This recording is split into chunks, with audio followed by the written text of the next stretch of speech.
Hello friends, welcome to our YouTube channel exam dose. तो आज की वीडियो में हम प्रीवियस ईयर हिस्ट्री के क्वेश्चंस के बारे में बात करेंगे जितने भी एग्जाम्स में पूछे गए हैं, पर्टिकुलरली संगम बेस से। तो चलिए दोस्तों शुरू करते हैं।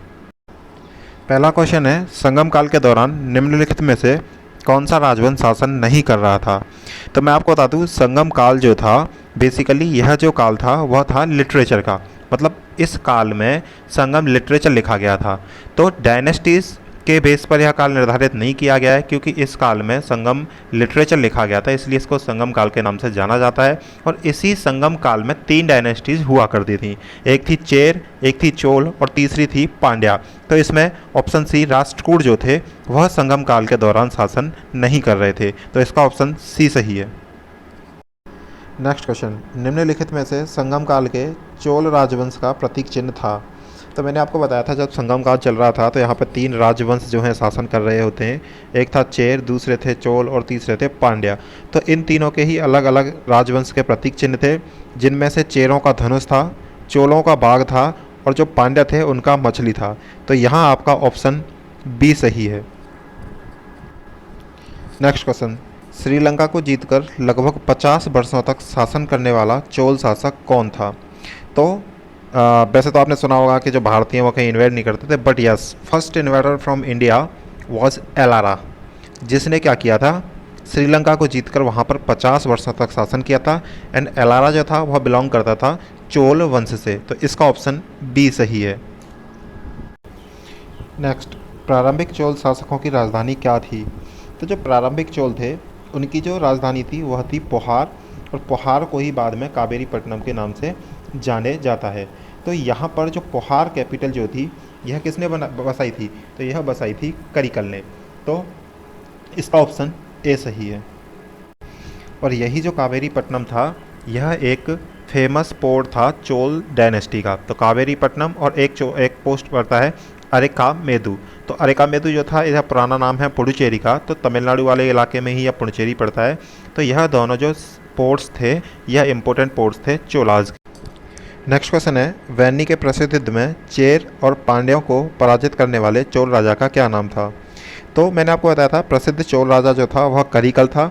और करिकल ने ही क्या किया था कि चेर और पांड्या दोनों आपस में जो है गठबंधन करके युद्ध किया था बैटल ऑफ वन्नी में, जिसमें कि करिकल ने इन दोनों को पराजित कर दिया था। तो इसका ऑप्शन ए सही है। नेक्स्ट, निम्नलिखित में से किस राजवंश को केरल पुत्र के नाम से जाना जाता था। तो केरल पुत्र के नाम से चेराज को जाना जाता था, क्योंकि चेराज जो थे वह केरल वाले इलाके में राज करते थे और इसीलिए उनको केरल पुत्र के नाम से जाना जाता था। तो इसका ऑप्शन बी सही है। नेक्स्ट, निम्नलिखित में से किस शासक ने कन्नगी के मंदिर का निर्माण कराया था। तो कन्नगी के मंदिर का निर्माण कराया था सेनगुट्टवन ने। और सेनगुट्टवन जो था यह एक चेर शासक था। तो यह चेर शासक जो था, यह कन्नगी जो थी एक चेस्टाइटी थी। और चेस्टाइटी थी, इसने क्या किया था, कन्नगी फेमस है किसके लिए, इसने अभिशाप दिया था किसको, पांड्या डायनेस्टी को। तो नेदुजेनियान जो कि पांड्या शासक था उसको इसने अभिशाप दिया था। उसी के डर की वजह से चेर शासक सेनगुट्टवन ने इसका मंदिर का निर्माण करवाया था। तो इसका ऑप्शन सी सही है। निम्नलिखित में से कौन सा राजवंश कन्नगी के अभिशाप के लिए प्रसिद्ध है।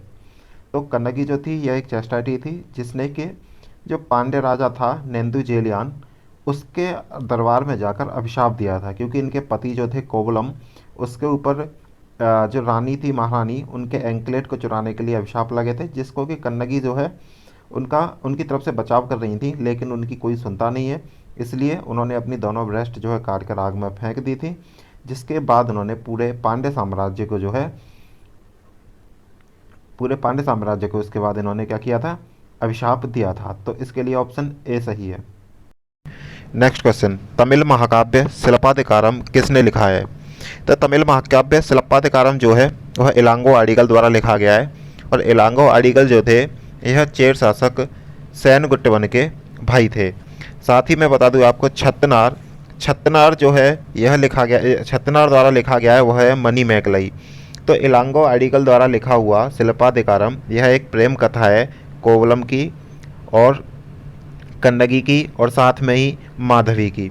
लेकिन माधवी से जो पुत्री पैदा होती है इसका नाम मणिमेकलई होता है, और मणिमेकलई जो है महाकाव्य, यह लिखा है छत्रनार ने। तो ऑप्शन ए इसका सही है।